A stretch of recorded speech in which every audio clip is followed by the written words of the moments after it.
मजबूरी है, मैं बच्चों को अपने अच्छे से ना टाइम दे पा रही हूँ, ना खिला पिला पा रही हूँ। कहीं रोटी है तो कहीं सब्जी नहीं, सब्जी है तो रोटी नहीं, कपड़ा है तो कुछ नहीं। तो ऐसी लाइफ जीने से क्या है। मुझे बहुत दर्द होता है दीदी, पर मैं किन से कहूँ।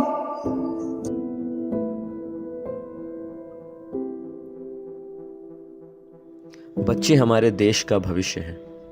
हमारा कल इन पर ही निर्भर है और उन्हें सक्षम बनाना है तो उन्हें शिक्षित करना ज़रूरी है। भारत के संविधान के अनुसार शिक्षा सभी बच्चों का मौलिक अधिकार है।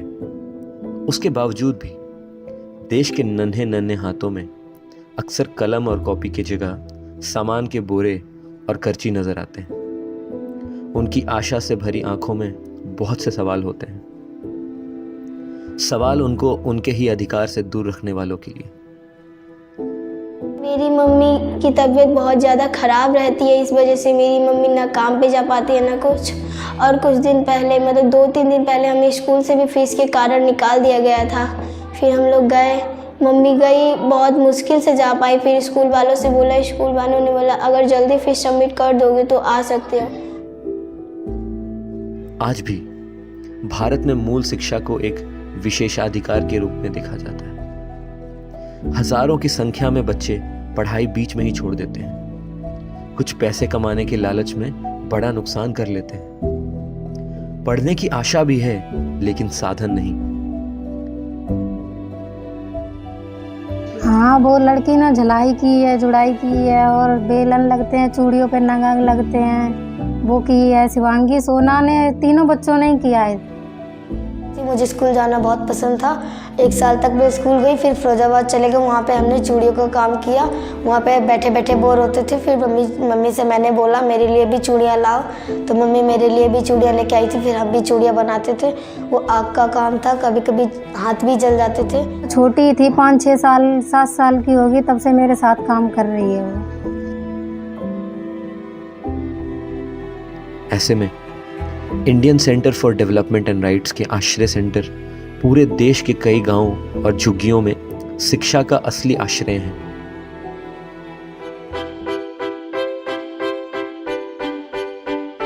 आज नोएडा, बेंगलोर, बनारस, प्रयागराज और कई स्थानों पर आश्रय केंद्र हैं।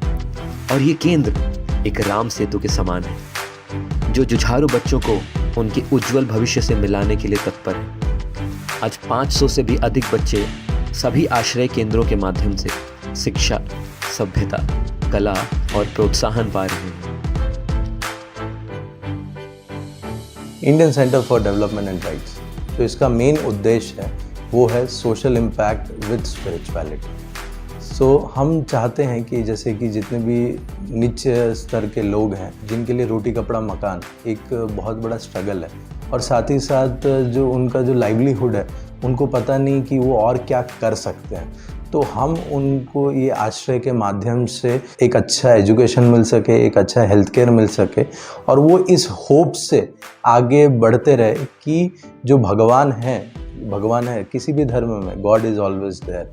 तो वो भगवान है, वो हमें आश्रय प्रदान कर रहे हैं। उन्होंने अपना जो हाथ है वो फैला के रखा हुआ है, और उनको वो होप देना कि नहीं आप इस स्तर में हैं, बट लेकिन आप इस स्तर से जो अपना कॉन्शियसनेस है उसको एलिवेट कर सकते हैं और आप आगे चलते रह सकते हैं।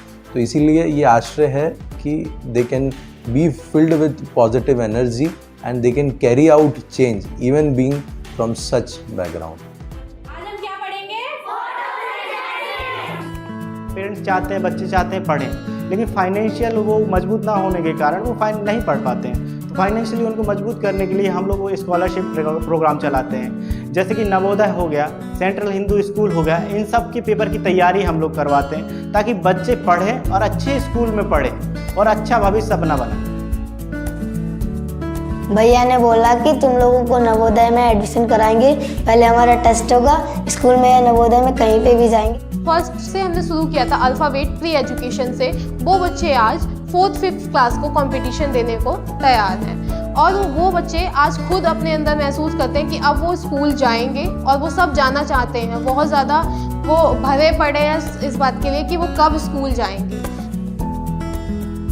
पहले मुझे आसनार भी लिखना नहीं आता था, अब मुझे आसनार ABCD 1 2 3 और जोड़ घटा सब आते हैं। जब से हम आ रहे हैं मुझे 1 साल हो गया। यहाँ पे आके मैंने बहुत कुछ सीखा है। दीदी पहले मुझे छोटा बड़ा भी नहीं आता था, दीदी ने वहाँ से लेके मुझे थोड़ा थोड़ा इंग्लिश भी सिखा दिया है। और यहाँ पर खेलने को मिलता है, डांस करने के लिए मिलता है, कंप्यूटर चलाने के लिए मिलता है। हम यहाँ पे डांस भी सीखते हैं, ड्रामा भी करते हैं, गार्डनिंग भी करते हैं, आर्ट एंड क्राफ्ट भी करते हैं। यहाँ से मेहंदी भी सीखी थी। जब मैंने यहाँ से मेहंदी सीखी थी तो सोसाइटी में एक आंटी ने मुझे बुलाया था, उन्होंने मेहंदी लगवाई थी, पैसे भी दिए थे। डांसिंग, यहाँ के बच्चे डांसिंग को सबसे पहले लेते थे कि जो भी हमारे पास खुद से भी बच्चे आते थे तो वो हमारे पास इसीलिए आने लगे कि यहाँ पे डांस भी होता है, डांस सीखने सिर्फ आते थे। लेकिन आज उन बच्चों का मोटिव स्कूल जाने के लिए है। और यहाँ पे एक लेटर बॉक्स भी है जिसमें हम जो लिख के रखते हैं वो दीदी पढ़ती हैं और हमें देती है। और इस बार मैंने हिंदी की कॉपी के लिए लिखा था और दीदी हमारे लिए कॉपी भी ले आई हैं और इस बार हमें कॉपी भी देंगी।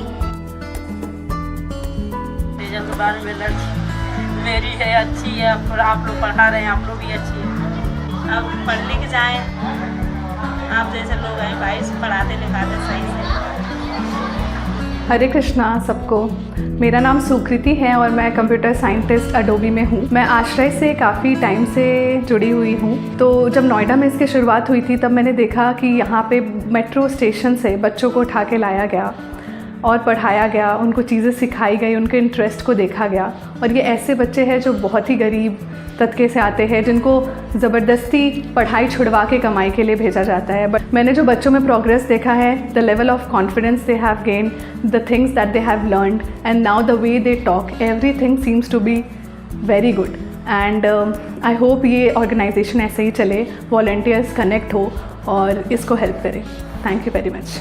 ये समग्र विकास का प्रयास सामान्य नहीं है, कठिन है, पर आप सभी के सहयोग से अवश्य ही संभव है। वो कहते हैं ना, शाम छुपा ले सूरज मगर रात को एक दिन ढलना ही है। मुश्किलें टल जाएंगी, हिम्मत रंग लाएगी, सुबह है फिर आएगी, सुबह है फिर आएगी।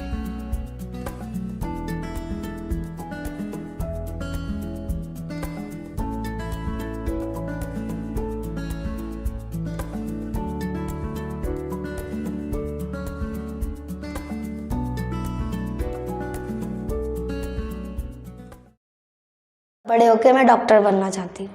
नहीं बनूंगी, डॉक्टर बनूंगी।